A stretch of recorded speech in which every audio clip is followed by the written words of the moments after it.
Hello? Hello? Good afternoon, welcome to the 4 to 5. I'm Lauren Coleman, joined by Maddie Gardner and Christian Morgan and Jalen Gilkey here in Chilton. And we're going to a commercial break. It's 3:58.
Well, good afternoon, everyone, and welcome to your 4 to 5. I'm Lauren Coleman here with Eric and Maddie today.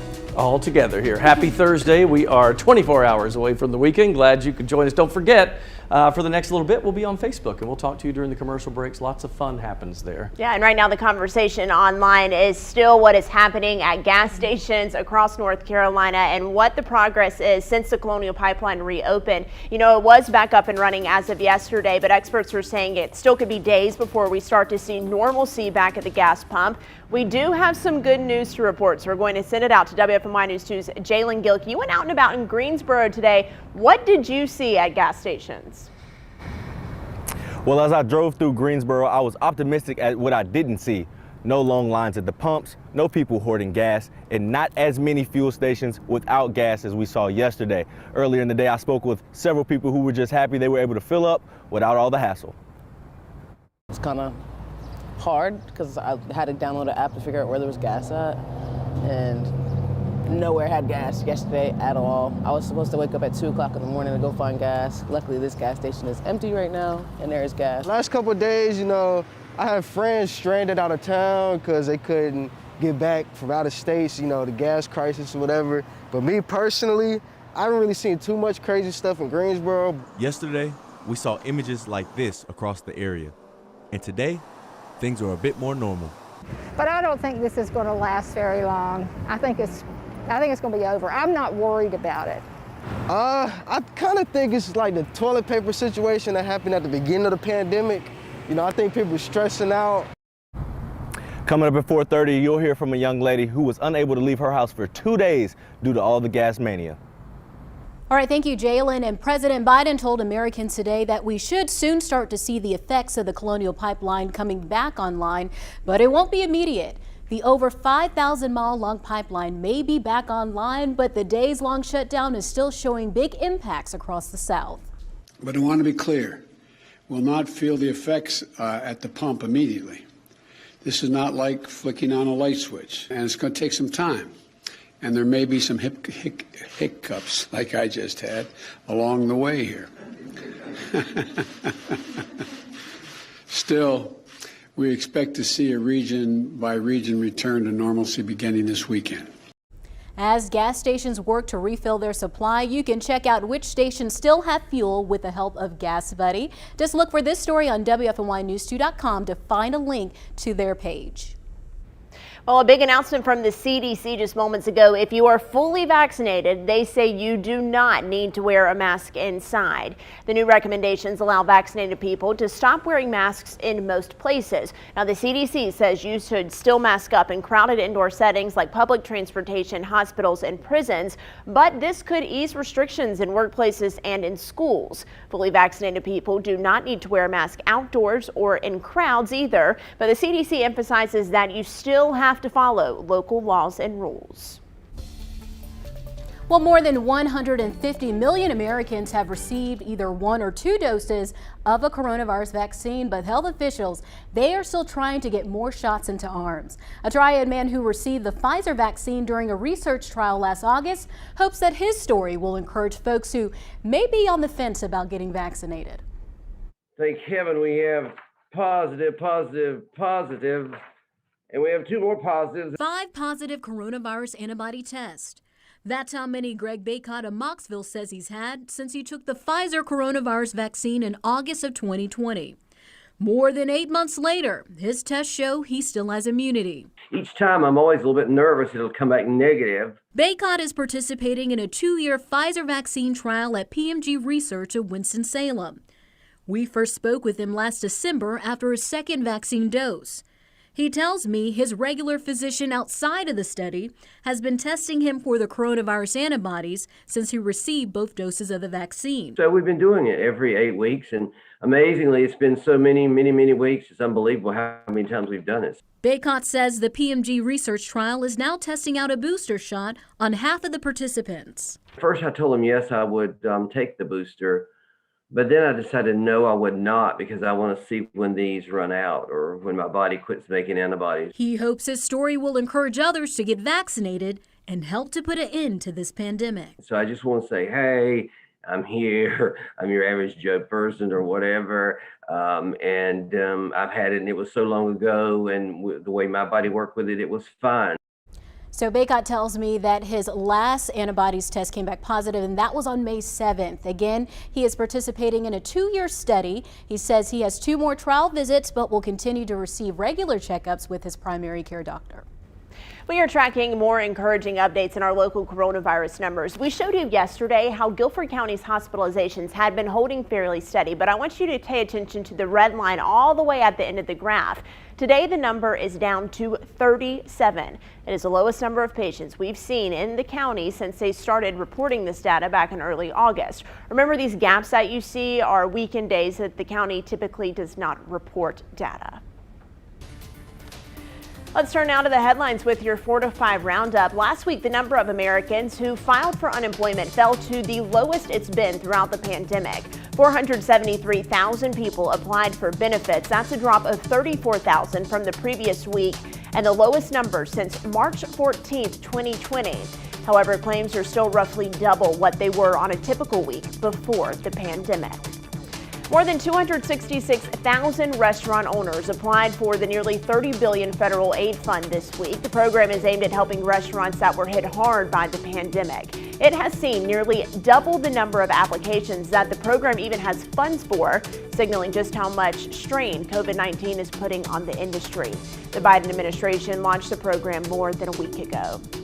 And the North Carolina House passed a bill that would prevent schools from promoting some concepts about race and racism. Under the legislation, teachers would not be able to teach the idea that someone by virtue of their race or sex is inherently racist or sexist. They could also not promote the concept that someone is responsible for the actions of the past by virtue of their race or sex. This is all part of a national effort by Republicans to have an education system that they say unites rather than divides us. North Carolina's Lieutenant Governor Mark Robinson has been a big supporter of this bill, saying kids should be taught how to think, not what to think. And a broad criminal justice measure that addresses officer misconduct, provides mental health help to law enforcement, and raises some criminal penalties, received unanimous approval by the North Carolina Senate. The measure is largely written by Republicans, but it reflects input from Democrats and outside groups and law enforcement organizations. The bill is now heading to the House, where legislators have approved their own police reforms. The bill also makes changes to the police body camera laws in light of the shooting death of Andrew Brown Jr. in Elizabeth City last month. Time to check the forecast, and temperatures are very comfortable out. In fact, most folks mid to upper 60s. That's where that's our happy spot right now. Not bad, winds are calm, they're very light at best, so no issues there at all. When you look at these numbers, I mean, again, as we said, 65 to 69, that's kind of the range across the region. You have to go well to our south to see any low 70s there, but it's very comfortable. Temperature's going to do a little bit of this for a while, you know, a little up and down over the next several days. But tonight, It will be a little bit cool, partly cloudy skies, 45 degrees. Tomorrow is just beautiful. That's a mix of sun and clouds for your Fridays. We start the weekend. That is nice with a high temperature at 70 degrees. Again, wind's really not an issue. Pretty clear across the area. You can see a disturbance off the coast there. We'll say goodbye to that. And we're left with good stuff for a while. Now we watch the high pressure ridge. The low pressure stays off the coast, moves away. With the high up to our north and west, that's a little bit of a cool flow as our winds come out of that direction. But as that high kind of sneaks across the map here and moves on to the east, just the opposite happens to us as we see a warmer flow start to move in. As far as a chance of rain is concerned, as we head into your Friday, you look at our future forecast, and if we see this Friday afternoon, it's kind of pop up, and most of it is back toward the mountain and foothill regions. It doesn't mean that we can't see it, but they're widely scattered and not very strong. 30% chance of that Friday afternoon, 70 degrees. Saturday, Sunday, beautiful, low to mid 70s, little rain chance Sunday, very slight chance, hardly anything to mention Monday through Wednesday, but temperatures build mid 70s Monday, upper 70s Tuesday, Wednesday, and low 80s by Thursday.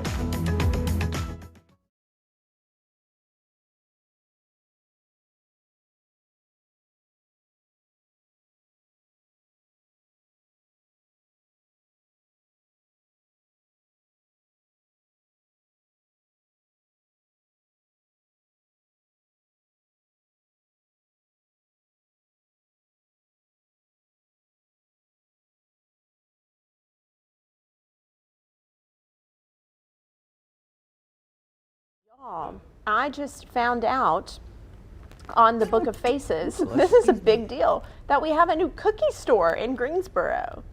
And I want to go there and try it immediately. What is it called? It's called Crumble Cookies. Ooh. I'm pretty sure it is a chain, but they're very popular on social media, and they come out with like different flavors each week. Oh my gosh. And it's like a rotating menu anyway. So now I'm over here thinking about like the diet I'm supposed to be on.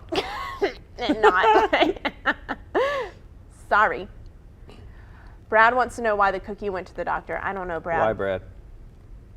Oh, he was feeling crummy. That's funny. I like it. Only Jay Eames in our Facebook room can rival Brad Lowry. I am excited about not having to wear a mask indoors if those rules change. Sorry, I'm opening the Facebook stream.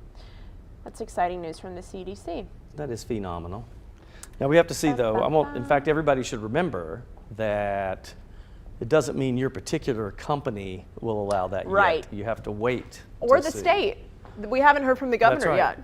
That's right. This is a recommendation from the CDC, so we will see.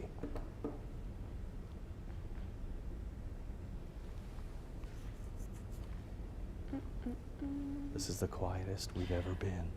Listen, I'm excited to... It's a sound I'm machine. over here talking to myself, honestly. If you ever want to take a nap, just turn on the sound machine.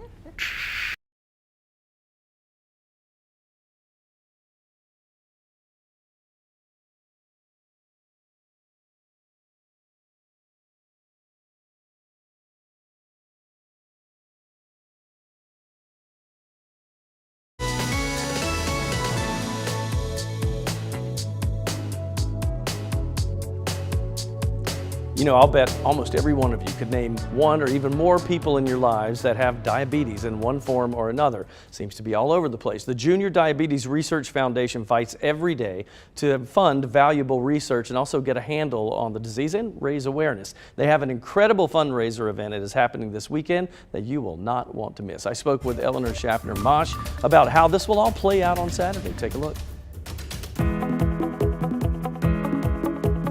Eleanor, well, you've had to redefine the wheel this year to change things. This gala is huge, and last year, you know, things were different. Today, they're kind of in the middle. How are you changing the gala this year? Well, Eric, last year we were in the ballroom at Corey. We raised $1.5 million as we honored Shirley and Henry Fry and Angela and Henry Fry Jr. It was the last major event before the shutdown. We were February 22nd. This year, we're honoring Susan and Martin Gilmore of Winston-Salem, and we will be totally virtual. So let's talk about Jdrf. Tell me what you guys do for people that aren't familiar. What we do is we fund research and advocacy efforts to create a world without type 1 diabetes. Type 1 diabetes, unlike type 2, is an autoimmune disease. It can strike anyone at any time. They can be babies to, I know someone who was 77 years old and diagnosed. It's different from type 2, which is a metabolic syndrome. I mean, it's a major problem nationwide. I mean, diabetes is a topic we hear a lot. And you guys, you're saying that most of the money that you raise, this is funding research to help end all this one day. Not only is it going to find cures for type 1, but it is helping treat people with type 1 and type 2 to live healthier lives until those cures are found. So with the gala coming up this weekend, tell us a little bit, what are some of the highlights that people will see? Oh my gosh, you're gonna see so much fun on your computer screen. You can be dressed up, dressed down, no need for a tuxedo. We have auction items, 170 different auction items, everything from amazing trips to our always favorite puppy. Doesn't cost any money to attend. Everybody is welcome to sign on, log on, and watch. They can log on their computer and watch and bid on their phones, auction items and raffle tickets, donations. It's going to be super fun. This sounds like so much fun, and you guys do great work. Eleanor, thank you for telling us about this, and we'll all be watching online this weekend. And it's a really cool event. So in the past, I mean, this was a big ticket item back in the past. It was like several $100s per ticket back in the day. But the virtual one that they're doing this weekend is free. You can go online. Of course, they would ask for a donation if you could do it. But they have a lot planned for this. It really is a huge event. They're doing it live virtually from the Benton Convention Center. So I'm amazed at how they were able to raise $1.5 million from that last in-person event. That's just amazing. A lot of people are impacted by diabetes. I believe it's 1.6 million Americans have type 1, and then like 1 in 10 have type 2. I have several family members that have diabetes. So having events like this really does spread awareness about the disease. Yeah, and I'm sure they never thought that by this time this year they'd have to do this online, but the way that they've been able to pivot and make this work, and hopefully they'll raise a lot of money for a good cause. I know a lot of people who went to this event in years past, and they said it's always just heartwarming to see the community members reach out and help this organization. lots of storytelling at this event, so they'll have a lot of people's own personal stories with diabetes. One family that they're going to honor, their daughter had diabetes as a fairly young kid, and they didn't know what it was. It was misdiagnosed over and over, and then they finally figured out what it was, and it changed her life. So there's a lot of heartwarming stories with this, but also a silent auction that you won't believe. I mean, some of the items are incredible, and you can bid, you know, on the smartphone while you watch it on a laptop at the same time. It's really cool. I'm sure they'll be able to reach a lot more people with it being virtual too, because they can attend anywhere they are. In the world. You in California, you can come. You in Canada, you can watch. That's why we call it the World Wide Web, people. All right, we're coming right back. Stay there. More to 4 to 5 coming up. Speaking of the World Wide Web, we're there on Facebook. Come join us.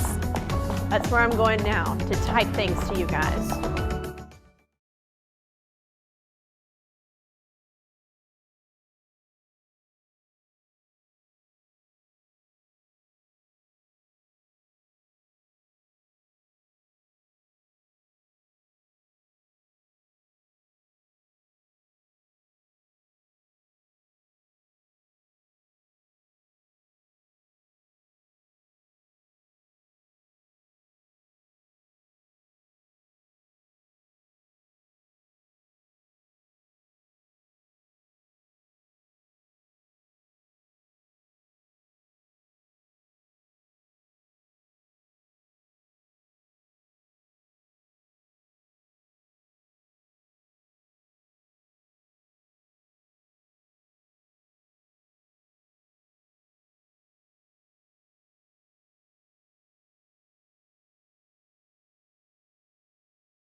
Yes.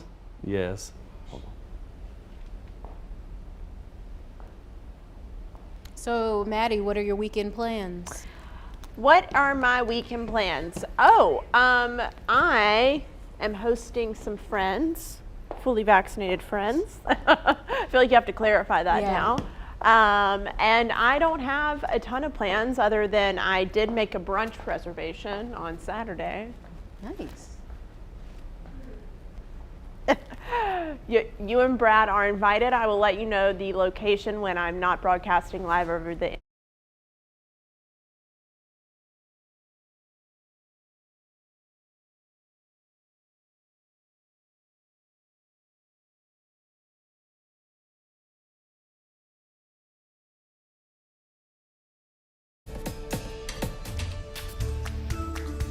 If you could go back in time and fix a mistake, would you? I'm willing to guess that most people would say yes. Maybe. Today on U Day, Coach Lamont shares a personal story of why looking back at your past could sometimes be detrimental to your future. As I reflect over my life, there are many things that I wish I would have done differently. Some things I regret deeply and wish I could go back in time and have a do-over. Have you ever felt this way? The truth is, no matter what mistakes you have made, there's nothing you can do to improve your past. However, you're still breathing and have a great life ahead of you. So even though you can't improve or change your past, you definitely can improve and change your future. Use your past as a playbook to getting it right the next time around. Prevention is the first step to the cure of repeated offenses. Lessons learned are only valuable when you are tested the second time around. It's a brand new day filled with opportunities to begin again. Invest in you and change your future. This is Coach Lamont reminding you to have your best U Day. I'll see you tomorrow. Well, we look at a forecast that is, temperature-wise, really across the board, all 7 days, comfortable, no arguments. In fact, by the end of next week, it's not out of the question to say we might see an 80 here or there across the Piedmont. Yeah, we're starting to warm up, aren't we? Normal highs this time of the year are in the 70s anyway. We're getting close to those upper 70s and low 80s anyway. All clear as far as radar is concerned. Cloud cover, we got a little bit here or there. It's kind of a scattering of clouds. You can see it on the really better on the wide shot here. But most of that is north and west, but there are some clouds over central Piedmont. So for us, overall, as we watch the systems, the cool air coming around the periphery of that high to the north and west, it changes as that high shifts to the east. We'll see big increases in our temperatures, really going from low 70s tomorrow, we think, to mid 70s on Saturday, and even low 70s Sunday. I mean, those are comfortable temperatures. That whole 10-degree spread there, as we go from 70 to 79, just really comfortable, and that's kind of where we'll stay for a while. As far as rain is concerned, there is a chance of a pop-up shower or really isolated, I'll have to say, on Friday afternoon. A lot of that, looking at our Futurecast models, is showing up more to the north and west, so like Forsyth County up toward maybe Wilkes County in that neck of the woods, but can't rule it out for anybody. High tomorrow 70, 74 and sunny on Saturday, low 70s, a rain chance Sunday. Next week, slight rain chance, but look at that warm up, 75, 77, 79 and 80. Those are the 4 days in a row from Monday through Thursday.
You know, so many of us often wonder how we can give back to people who are less fortunate. And a lot of times we don't even know where to begin. But get this, one third grader didn't let that stop him after he saw just how many people are homeless in our nation's capital. Chris Van Cleve shares this story.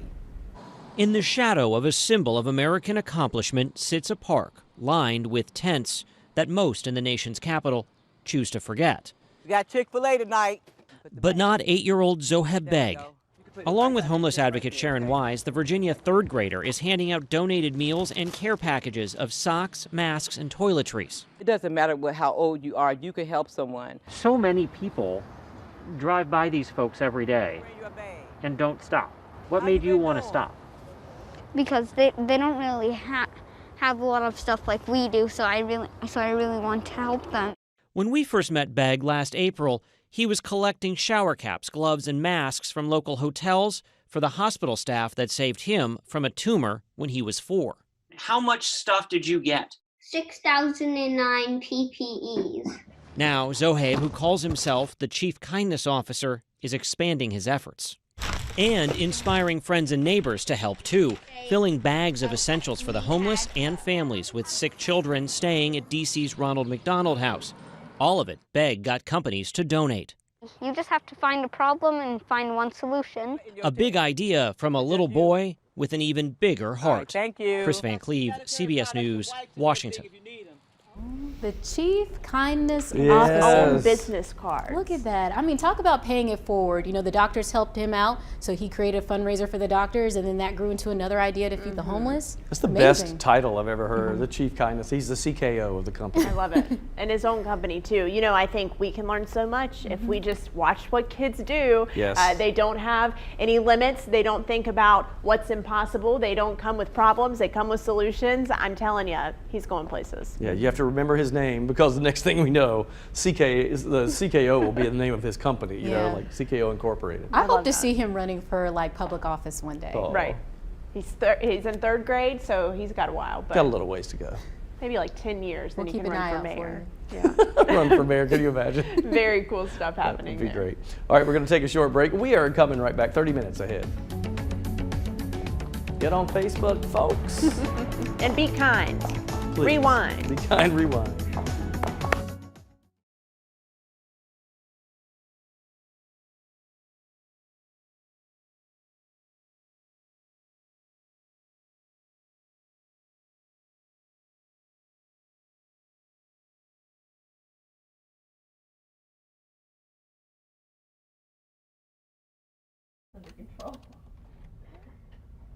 Hello, ice cold milk and an Oreo cookie. They forever go together like a classic combination.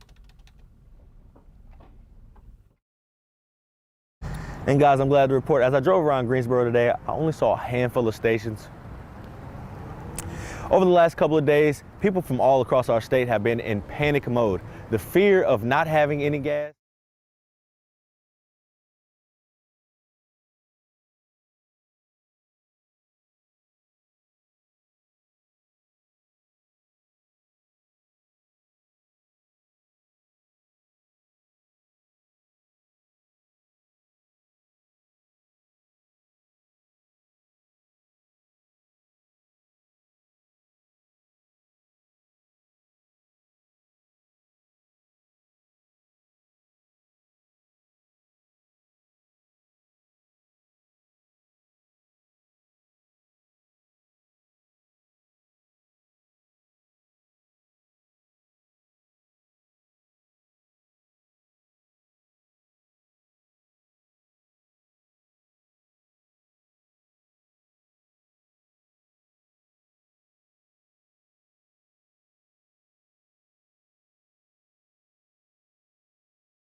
Good afternoon, everybody. Welcome to your 4 to 5. Eric, Lauren, Maddie are in control today of the airwaves. I don't know what they've done, but stand by. In control. Yeah, that sounds about right. We are so glad you're joining us on this Thursday afternoon, or as we like to call it, Friday Junior. We're just already looking ahead into the next 24 hours. Join us on our Facebook page. We're chatting with you there today. We're chatting, and we have a lot to talk about. As you know, the big talker today is the gas. Several people around the Triad are running around finding where they can fill their tanks today. And some people, they haven't been able to find gas for a few days. WFMY News 2's Jalen Gilkey talked to one of those people earlier today. Jalen. Well, over the last few days, people from all over our area have been in panic mode. The fear of not being able to find any gas has led to long lines at the pumps, and some stations have run completely out of gas. I spoke with one young lady earlier today who, before this morning, hadn't left her house in 2 days. I actually didn't know about the gas shortage. As soon as it happened, my family texted me and said, go get gas. And my car was on E, so I haven't driven my car in 2 days. Aaliyah Lewis has been in her house for 2 days because she was worried she would run out of gas before she could find some.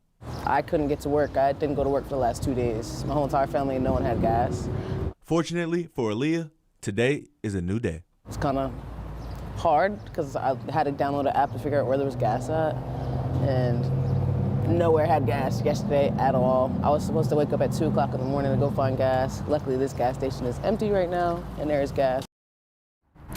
And as I drove around Greensboro today, I'm happy to report that I only saw a handful of stations without gas, and also want you to know that no one that I spoke with today said they had any trouble filling their tank.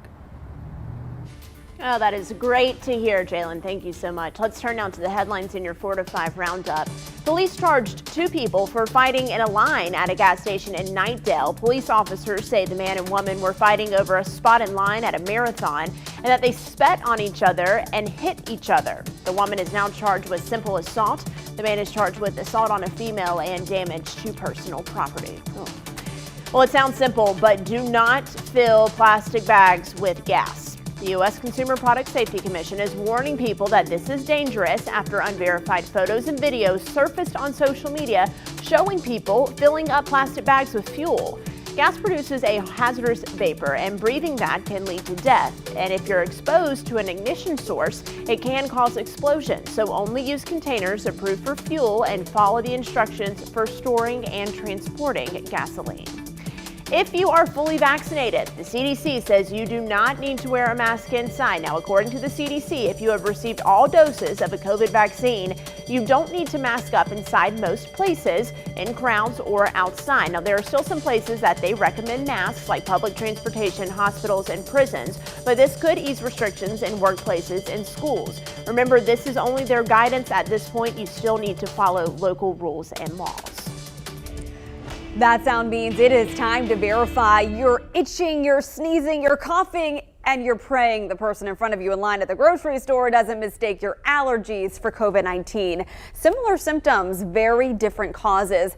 But what if they were linked in some way? Cindy reached out writing, "Hi Megan, now that it's allergy season and pollen is among us, can the virus be spread if it attaches itself to the pollen that flies through the air and lands on something someone else may have touched? If a person with the virus sneezes, could the particles adhere to pollen and be transmitted?" My sources for this are Dr. Chris Uhl, infectious disease physician with Wake Forest Baptist Health, and 2 reputable studies on this very topic. One out of India, published in the Sustainable Cities and Society Journal, and a more recent study out of Germany, published in the Proceedings of the National Academy of Sciences. We'll start with that one. It used data from 248 monitoring sites in 31 countries and took into account population density, temperature, humidity, and COVID restrictions. It found when pollen increased, so did COVID infections by about 44% after 4 days. But why? Not because the pollen itself is transferring COVID-19, but because the pollen can get in your nasal cavity and weaken your body's immune response to respiratory viruses. So researchers in this study go so far as to suggest that high-risk people wear particle filter masks during high pollen days. The study out of India looked specifically at how weather factors like rain and wind contribute to COVID spikes. All in all, researchers found inconsistent results in the countries studied and cited the need for more research. So back to viewer Cindy's question, can pollen carry COVID from place to place? Local infectious disease expert Dr. Uhl said this. And the answer is no. That really doesn't happen. The virus doesn't really have any interest in pollen and really doesn't interact to it. In fact, it's the opposite. If you're outside and suffering from a little bit pollen with your allergies, it means you're outside and the risk of COVID in that situation is pretty low. So bottom line, pollen and allergies, no worries. So in conclusion, we have verified the answer to Cindy's question is false. Pollen itself doesn't carry and spread COVID-19, but there is some evidence it can indirectly make you more susceptible to respiratory illnesses. So if you're concerned, talk to your doctor. If you have a verifying inquiry, submit a post, screenshot, or selfie video to my Facebook page, Mega Malaris News, or email or tweet it to me. Let me get your questions verified. It's comfortable, that's for sure. When you step outside, you notice it right away. I mean, these temperatures in the mid to upper 60s, approaching 70 degrees, trying to get there in some spots. And it's nice, you know, kind of a partly cloudy sky. You see the sun peek in and out here or there.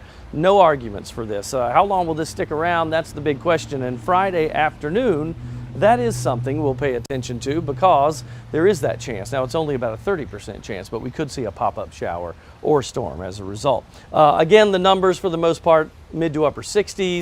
You go into the 50s when you get back into the higher elevations like Boone, Galax, of that area. But overall, it's very comfortable. Now, lows tonight will be a little bit on the cool side. That's 45, partly cloudy skies. Again, tomorrow, it's perfect from a temperature standpoint. 70, that's great. 70, a mix of sun and clouds. Now, could we see a late day pop-up shower? That's what we've been talking about. You can see how clear we are for now. One system has moved off the coast. We're awaiting this second one, but watch what happens as we head into your Friday. Low pressure continues its trek east off the coast. Then we see this high start to move in, and a lot of the winds around that high with that clockwise flow, some of those will back up against our mountain and foothill communities. And we think, if you look at the futurecast, the best shot at seeing some of that rain tomorrow is across the mountain and foothill communities. Now, we will see hit or miss, a shower here or there as we head into the Piedmont region, but it's only a 30%, so they will be very isolated. 70 the high tomorrow. Saturday's great. Partly cloudy, 74. Sunday, 30% chance of rain, 71. Next week, we build temperature-wise every day. 75, 77, 79, and 80 for Monday, Tuesday, Wednesday, and Thursday, with only a slight 20 or 30% chance of a pop-up shower each day.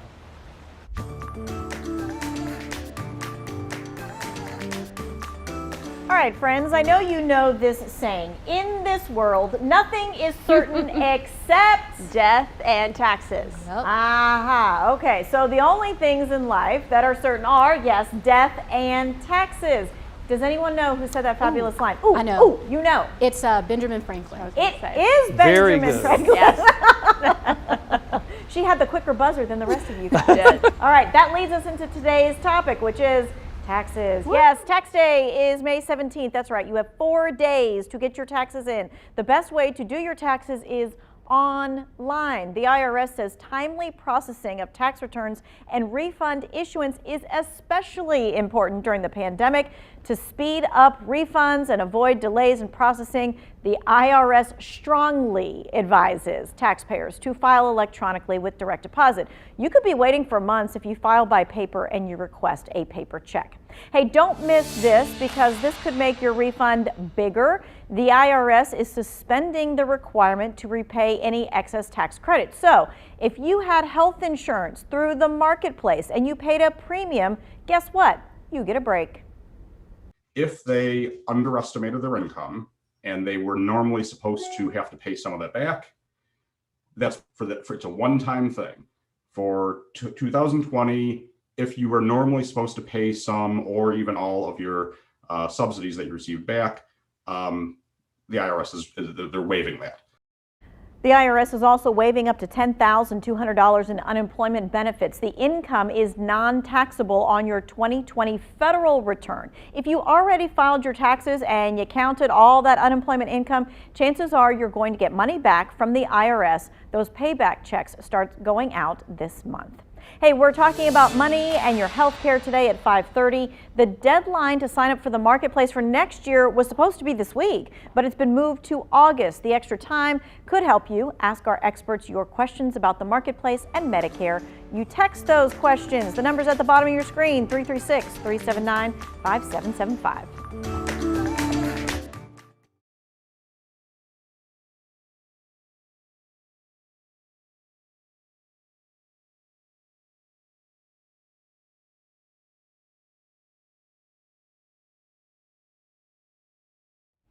Is your mic going to be up, Brad?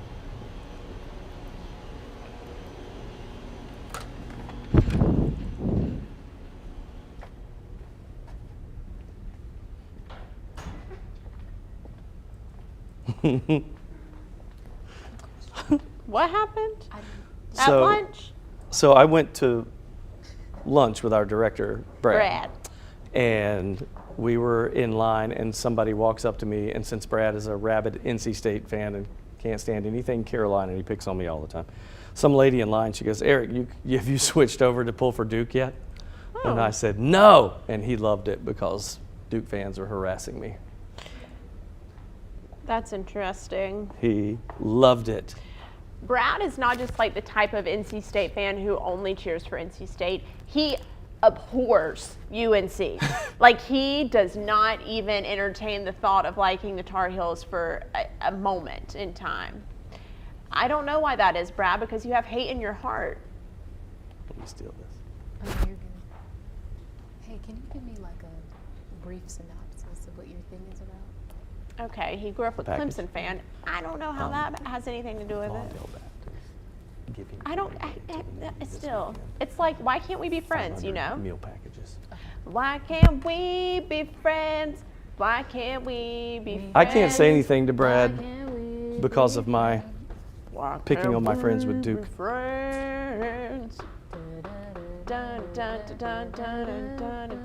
My kids asked me what would I do if they went to Duke. You'd be happy. They're going to a great school. I would be happy. It's a great school, but I will pick on you mercilessly for all the games. Yeah, for games, for sure. So be ready. For sure. And I hope you can finance it because I'm not paying. No, I'm just kidding. It's expensive, that's for sure. Private school. Just kidding. You at the touch screen, Chilton. Coming over here with me. Here I am. Here I am. Da-da.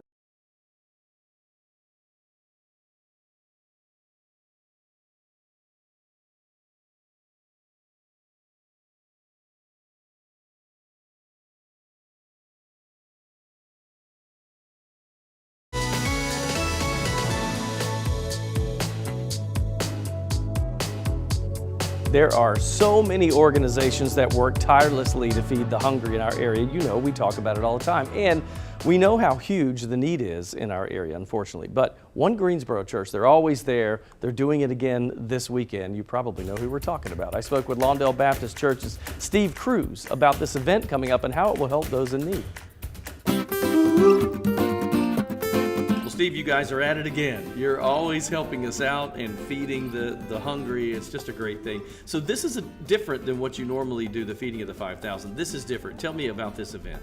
We were approached by Guilford County, given our past experience in food distributions, and there's a Guilford Cares Feeding the Community food drive that has been going on since February. Every 2 weeks, there is a drive-through event in the parking lot of the churches and the nonprofits, and there is a box of food that has canned goods, produce, spaghetti, and macaroni and cheese in it. And there's also a package of frozen chicken and frozen ground beef that will be handed out. All the person has to do is just drive up to the location, and it would be just pop open your trunk. A volunteer from the church would put the food in the trunk, and you can just drive on away. And there's no pre-registration or anything like that. Hard to believe it's 2 weeks worth of meals. I mean, that's a big deal. Now, this is part of the Guilford Cares initiative, which is separate from you guys. So what is that all about? We are just one of the host churches. This has been going on since February. And there's 2 other churches after us, Trinity AME Zion Church on May 29th and Second Harvest Food Bank on June 12th.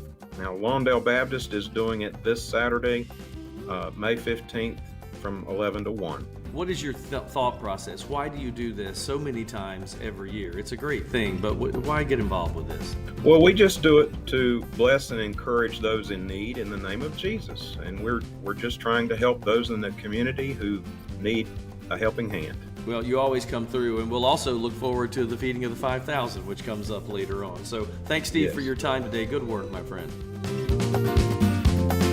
Yeah, so this is one of many stops. I think that he said there were 2 left after this one, so it's every couple of weeks. But what's amazing is the amount of food they're giving. I was talking with Lauren just now. There are 500 people that will get a box this weekend, but every time they do these, there's 500 people, and their ultimate goal is 5,000, and it is 2 weeks worth of meals inside that box. It's a lot of food, and there is a big need right now in our community still, even though we're well into a year of this pandemic and unemployment numbers. So I'm glad to see they're doing this. You know, every year when they do feeding the 5,000 on Thanksgiving, it is insane to just see the generosity and the love that comes out of that church for the people of Greensboro. So, I mean, I'm not surprised that they're doing this year round now. Yeah, and these families are getting good quality food. Did you see in the video there, they had the full pyramid there, the vegetables, the meat, the protein, so that's great. Yeah, I think he said that they have ground beef and chicken, and then all the veggies and everything else all in the box. So you could do a lot of different things with that. Yeah. So we can find out the information on our website. Yep. We have that story up right now, WFMYnews2.com. Go check it out, and we're coming right back. Facebook. Whoop, whoop.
Oh my gosh. You stopped when the mics came up. That was awesome.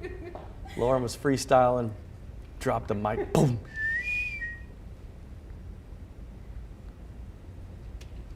See?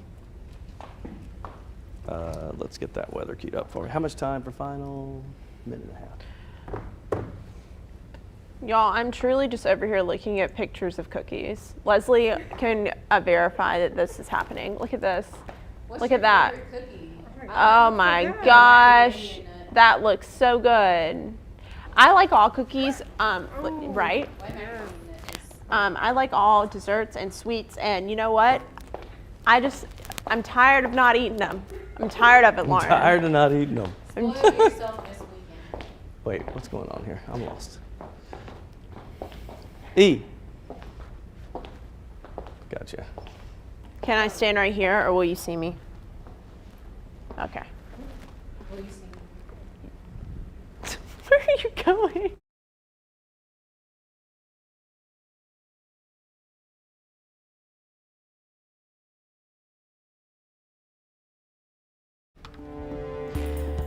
Welcome back to your 4 to 5. Would you get a COVID-19 vaccine for a chance to win $1 million? The state of Ohio is giving people the chance to become millionaires. Ohio's governor announced that beginning on May 26th, the state is going to draw one vaccine recipient to win $1 million. And this is going to happen for every week for 5 weeks. To qualify, you have to live in Ohio, be older than 18, and have at least one dose of the COVID vaccine. So this begs the question, would you want this in North Carolina? Why or why not? People got all over this on my Facebook page. Take a look. Deborah says, no, it is my personal choice. Maria said, one word for us, insanity. Jennifer said, absolutely a waste of money. Either you get it or you don't get it. Marissa says, hey, wait, this ticket to win $1 million and a vaccine, I'm up for it. And Annette says, yes, but only if I win. Robbie said, I believe I'll take my chances with just the good old-fashioned scratch-off there. So I think I wanted to clarify, because I think some of the people that were posting on my page were thinking that I was going into the whole, should you get the vaccine, whether it paid you to get the vaccine. That's not what it is. If you get the vaccine, you can be entered into this contest to win $1 million. And my answer is, yes, I would take that. I mean, I already got the vaccine, so I would appreciate $1 million. No, I think that it is a great incentive. My only problem with this is that they're using federal funds for COVID relief to give the prizes out. And I don't know if those funds could have been repurposed to actually help businesses and people who have been affected by the pandemic, rather than just giving $1 million to a single individual who may be getting the vaccine already. Like, if this is going to encourage more people to get a shot, maybe, but at the same time, like, that money, I don't know if that's the best use for it. Educate us, Maddie, Yeah, because I didn't even think that. of that. No. I was just thinking, you know, it's your choice to get a shot or not. What does it hurt? But that's a very fine point that you bring up there. Now, so I do now I'm think thinking, maybe not. The same lottery winners are entered to win like backstage patches to, I can't speak right now, backstage passes to like big sporting events and things of that nature too, which I think is cool. And that would not be a waste of federal funds. Right, that would just be a donate. Now that's what they should do. You get businesses or corporations to donate stuff, then that would be an incentive package. But $1 million. Yeah. I'm still interested to see what more incentives we're going to see in the future, because there's been some pretty interesting ones. This has to be one of the best. And companies are coming up with stuff left and right, trying to keep their employees safe and help them along. So we'll see. Yeah. More discussion, I'm sure, ahead on this.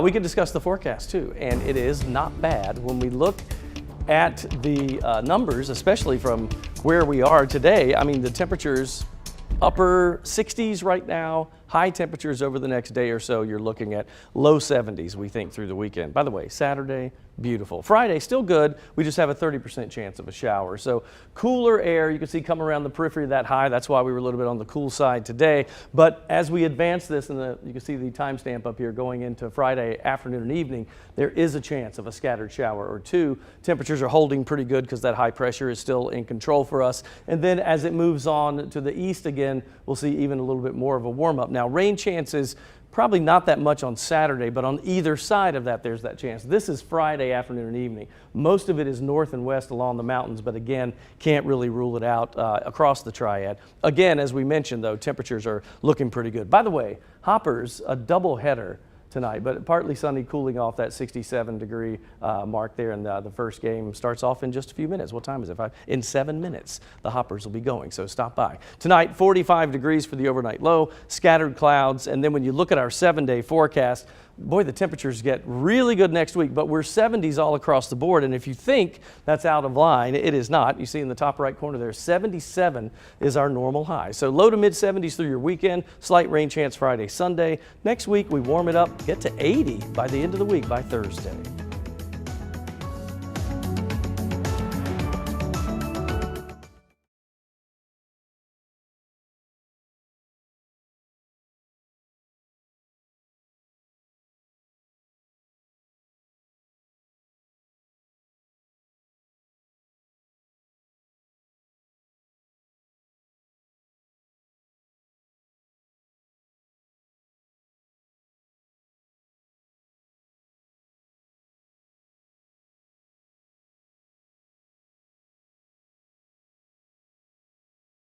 Oversee the trial. So who? Thomas Lane, Jay King, and Tu Tao were scheduled to face trial August.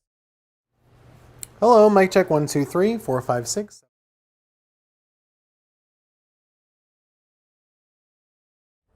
Yes, hold on. We're doing the quick change microphone right now, so. I can hear you. I'm walking down the hall. And it was impounded, 48 hours later found, but they never got to the DMV. So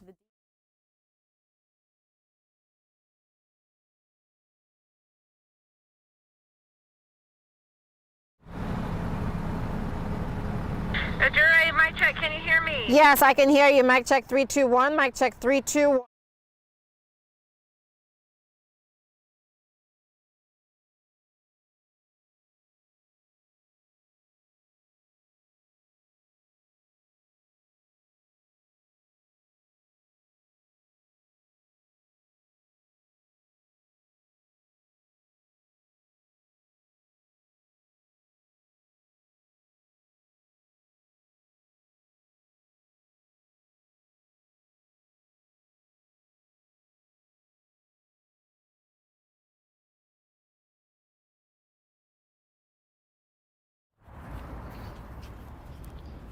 Hi.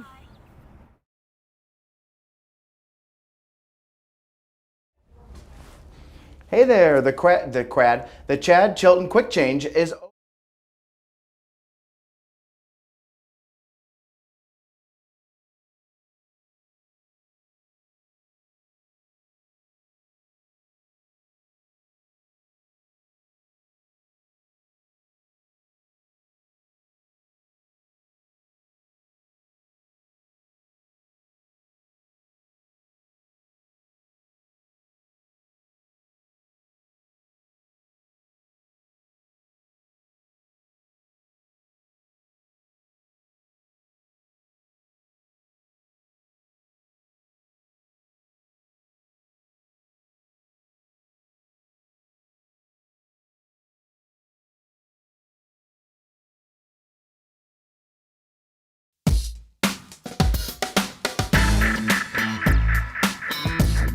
It's time for my 2 cents. You know, I truly thought we had moved past the denim debacle of 2021, but apparently we're still on it, so I'm addressing it. I'm not going to make you wait until the end of the segment. My point is, wear whatever jeans you want. Let's catch up here. There's a conversation online about generational differences when it comes to blue jeans. Gen Z, that's people born between 1997 and 2015, say mom jeans are it. They're talking about higher waists and wider cuts. That's not all that they're declaring. They say skinny jeans are out of style. This tapered denim was first introduced to the mass market in 2005, and for that reason, the skin-tight, often stretchy pants are popular among millennials born between 1981 and 1996. And they've dominated the market for more than a decade. Everyone loves skinny jeans. They looked clean, they were more comfortable than the stiff fabric of past designs, and other than the jumping up and down you have to do to get them on, they were good to us. Hey, maybe the younger folks are just trying to let the older generation know what's coming on the scene, helping us to stay hip. But millennials are not ready to have skinny jeans ripped from their tight grasps just yet. Instead, they're fighting back and trying to convince Gen Z that they know what they were doing. Now let's just all agree that those low-rise jeans from the early 2000s need to stay buried deep, deep in the fashion archives and never make a comeback. But when it comes to other jeans, do what you want. Whether you're rocking skinny jeans, mom jeans, ripped jeans, or 80s jeans, doesn't really matter. Wear what you're comfortable in. Wear what makes you happy. Wear what's in style or out of style or never even had style. That's just my 2 cents. That's your 4 to 5. WFMY News 2 at 5 starts now.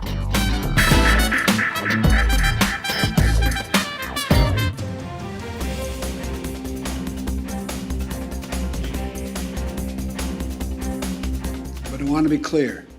Will not feel the effects at the pump immediately. This is not like flicking on a light switch.